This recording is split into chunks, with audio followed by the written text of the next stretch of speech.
इस कार्यक्रम में उपस्थित सम्मानीय जनपद सदस्य परम श्रद्धेय भीम भाई जी चोहल और यहाँ के उप सरपंच और एक अच्छी सेवाएं देने वाले हमारे भगवान भाई, मेरे मित्र जैसे, और हमारे इक्का सर, पास्टर साहब और गंगारेकर जी, बड़े भाई साहब, मैडम जी, और मेरे वरिष्ठ सीनियर, मेरे खास मार्गदर्शक आदरणीय गाड़गे जी, आप सभी का इस स्कूल में, इस परिसर में मैं अपनी ओर से भी बहुत बहुत स्वागत करता हूं, प्रणाम करता हूं, वंदन करता हूं। आज का ये जो भव्य कार्यक्रम है, निश्चित रूप से इसकी भव्यता यहाँ पर बता रही है। ये नन्हे मुन्ने बच्चे जितने अच्छे तरीके से यहाँ पर सज धज के बैठे हैं, निश्चित रूप से ये यहाँ का स्कूल परिवार और आप सबकी मेहनत को बताता है। सर ने थोड़ा सा ज़्यादा ही बता दिया मेरे बारे में, ऐसा कुछ नहीं है। हम लोग तो क्या है, बस काम करते रहते हैं और काम करते करते काम हो जाता है। जैसे कि आपकी ये स्कूल का नाम ही होली स्पिरिट कॉन्वेंट स्कूल है। होली का मतलब ही होता पवित्रता, और कोई सा भी धर्म हो, कोई सा भी मजहब हो, उसमें मुख्य रूप से पवित्रता को ही सबसे ऊपर माना जाता है, ऐसा मेरा भी मानना है। और बड़े बड़े जो फिलोसफर, बड़े बड़े जो दर्शन शास्त्री हैं, उनका भी ऐसा ही कहना है। होली स्पिरिट दूसरा नाम है स्पिरिट। स्पिरिट मतलब आत्मा, और आत्मा अजर अमर है ना। तो ये इन दोनों के सहयोग से ये जो स्कूल का यहाँ पे फाउंडेशन हमारी दीदी ने रखा, हमारी सिस्टर ने जो रखा है, निश्चित रूप से ये बच्चे अनुशासित होके देश, गांव और सभी दूर अपना नाम रोशन करेंगे।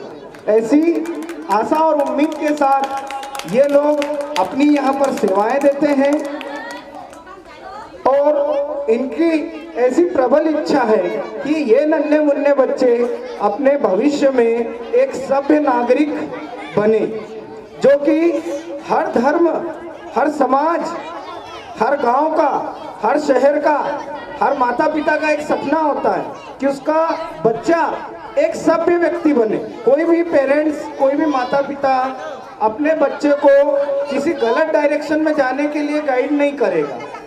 और स्कूल चाहे यहाँ पर हो, चाहे शहर में हो, चाहे विदेश में हो, वो आपको सिर्फ और सिर्फ अच्छी शिक्षा ही देगा।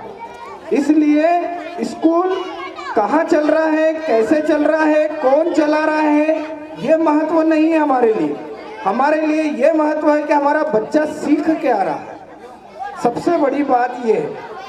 तो हमारे बच्चे किस प्रकार से अनुशासित रहें, हमारे टीचर्स हमेशा बच्चों को अच्छा ज्ञान देते हैं, उन्हें एक सभ्य नागरिक बनाने की ओर आगे बढ़ाते हैं। तो इस दिशा में ये लोग लगातार यहाँ पर काम कर रहे हैं। आपकी उपस्थिति, बच्चों की संख्या इस बात को यहाँ पर बता रही है। अगर आप इन बच्चों के भविष्य के लिए आप लोगों को कहीं भी ऐसा थोड़ा सा लगे कि मेरी कहीं भी कोई भी मार्गदर्शन चाहिए, तो निश्चित रूप से आपके बीच में मैं कभी भी उपस्थित रहूँगा। आपके डायरेक्टर सर, हमारे भीम भाई, इनके सब बड़े भाई और साथ वाले हमारे मित्र लोग हैं। मैं भी इसी तहसील का हूँ, ग्राम पिपलिया बुजुर्ग का जन्मा हूँ। अच्छी जगह से हम लोगों ने साथ में पढ़ाई लिखाई करी है, वो संघर्ष के दिन भी बिताए हैं। तो हम लोग स्टूडेंट की और पेरेंट्स की सारी जो स्थिति को समझते हैं कि किन परिस्थितियों में आप लोग अपने बच्चे को पढ़ा रहे हैं। आज जो दौर चल रहा है, उस दौर में बच्चों की अच्छी एजुकेशन बहुत जरूरी है।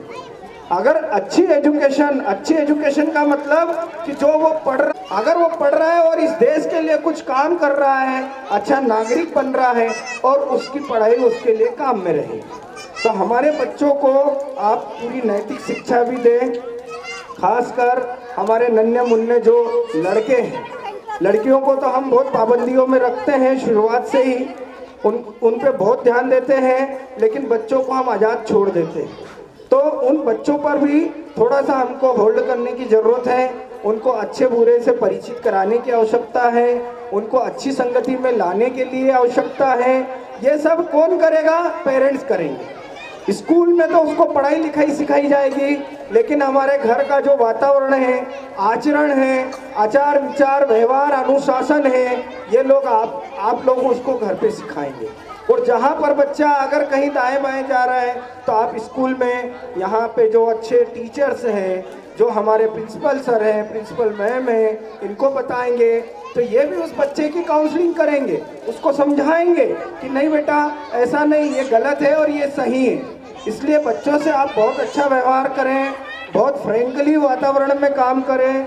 दूसरी बात, मोबाइल से इनको बिल्कुल दूर रखें। मोबाइल आज के समय में सबसे बड़ा जहर है ना। जब भी आप कहीं व्यस्त रहें तो इन बच्चों को मोबाइल ना दें कि यार ये बच्चा रो रहा है, मैं थोड़ा काम में बिजी हूँ तो मैं इनको मोबाइल दे दूँ तो ये चुपचाप रहेगा, मस्ती नहीं करेगा।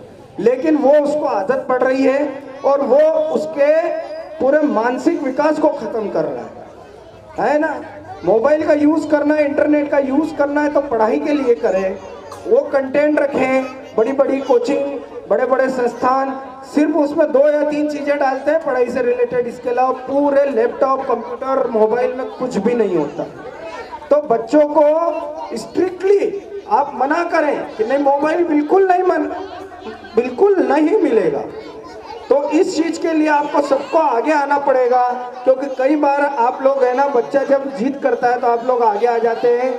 आज 6ठी 7वीं में भी बच्चे मोबाइल चला रहे हैं और उनको पेरेंट्स मोबाइल खरीद के ला के दे रहे हैं, जिससे उनकी मनोदशा बहुत बिगड़ रही है। छोटे छोटे बच्चे बड़े बड़े कामों में लग रहे हैं, इसलिए आप विशेष रूप से इन सब चीज़ों का ध्यान रखें। और चूंकि मैंने समय ज़्यादा ले लिया है, इसके लिए मैं माफ़ी चाहता हूँ। आज यहाँ हमारे डायरेक्टर सर ने यहाँ पर हमको आमंत्रित किया, इसके लिए मैं उनका शुक्रगुजार हूँ। और आगे जब भी इस संस्थान को मेरी ज़रूरत पड़े, मैं बिल्कुल 24 घंटे उपलब्ध हूँ। इन्हीं शब्दों के साथ में अपनी वाणी को विराम देता हूँ। धन्यवाद।